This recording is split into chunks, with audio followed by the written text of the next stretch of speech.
আজি 61 বছৰ ধৰি লিডু কেন্দ্ৰীয়ভাৱে এই বিহু সম্পন্ন কৰা হৈছে আৰু যোৱা 30টা বছৰ মই ব্যক্তিগতভাৱে অনুষ্ঠানটোৰ লগত জড়িত হৈ আছোঁ, উপভোগ কৰিছোঁ। আৰু আমাৰ মাননীয় মোৰ বন্ধুবৰ জগত চাংমাইদেৱে এই অনুষ্ঠানটোৰ লগত জড়িত হৈ আছে। অশোক আগৰৱালাদেৱে ভাতৃ বন্ধু তেওঁ এই অনুষ্ঠানটোৰ লগত জড়িত হৈ আছে। আজি সকলোৱে মিলি আমি অনুষ্ঠানটো পাতিছোঁ। এইবাৰ অৱশ্যে এটা বিশেষ ইয়াৰ এটা আছে, আমি আমাৰ যিটো দায়িত্বভাৰ সেইটো আমি নৱপ্ৰজন্মৰ ওপৰত এৰি দিছোঁ। কাৰণ আমাৰ এই অনুষ্ঠানটোৰ লগত সদায় ৰাণাজ্যোতি নেওগ জড়িত হৈ থাকে। এইবাৰ ৰাণাজ্যোতি নেওগে মানে পথৰ পিছফালৰ পৰা তেওঁ সকলোকে দিহা পৰামৰ্শ দি এই অনুষ্ঠানটো আগবঢ়াইছে আৰু নতুন প্ৰজন্মৰ বাবে যে নতুন নতুন যুৱক যাতে ওলাই আহি অনুষ্ঠানটোৰ গতানুগতিকতা ৰক্ষা কৰিব পাৰে সেইবাবে আপ্ৰাণ চেষ্টা কৰা হৈছে। খুব ভাল লাগিছে।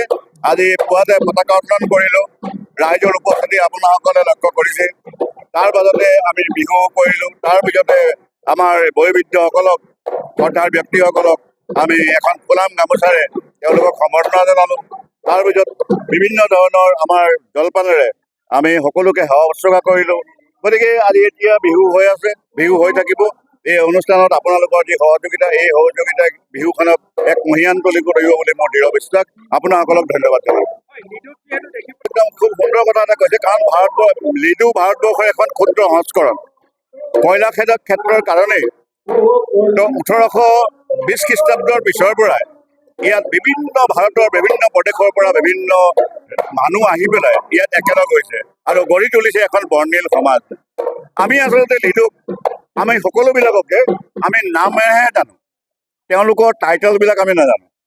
গতিকে আপুনি বুজিব পাৰে যে আমাৰ কোনোবা অসমীয়া বিহুটোৰ এজন সম্পাদক হ'ল কোনোবা নেপালী সম্প্ৰদায়ৰ বা কোনোবা এজন বাঙালী সম্প্ৰদায়ৰ, বা আমি এখন দুৰ্গা পূজা যেতিয়া পাৰোঁ তাৰ যিজন সম্পাদক সেই সম্পাদক কোনোবা অসমীয়া সম্পাদক, গণেশ পূজা যেতিয়া পাৰোঁ তেলেগু সম্প্ৰদায়ৰ তাৰ কোনোবা এজন সম্পাদক নেপালী সম্প্ৰদায়ৰ।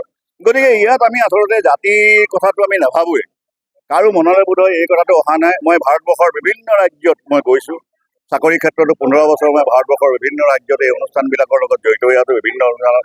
কিন্তু ইয়াৰ নিচিনা মই ভাৰতৰ ক'তোৱেই দেখা নাই।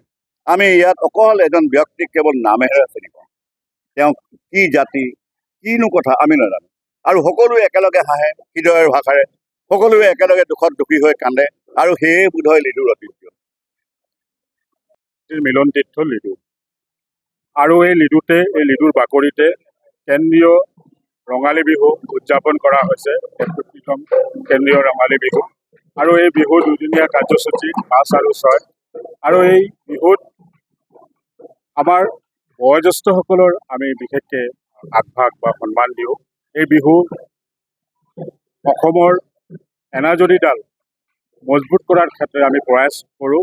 আৰু 5-6 দুদিনীয়া এই বিহুৰ কাৰ্যসূচীত মহকৌৰি, হুঁচৰি আৰু বিভিন্ন প্ৰতিযোগিতা আছে, সাংস্কৃতিক খণ্ডা আছে। আৰু সকলো ৰাইজক বিহুৰ পলমকলি শুভেচ্ছা জনালোঁ। আৰু এই বিহুতে আমাৰ এই লিডু কেন্দ্ৰীয় ৰঙালী বিহুত আহি সহযোগিতা কৰিবলৈ কামনা কৰিছোঁ। বিহুত আহি অথবা যিকোনো কালচাৰত আহি মোক ইমান উৎসাহিত হয় যে মই ক'তে থাকোঁ মানে মন নকৰে যে থাকিবৰ কাৰণে, তাৰ কাৰণে আগুৱাই আহোঁ যে নহয় আমাৰ এইটো বিহু আছে।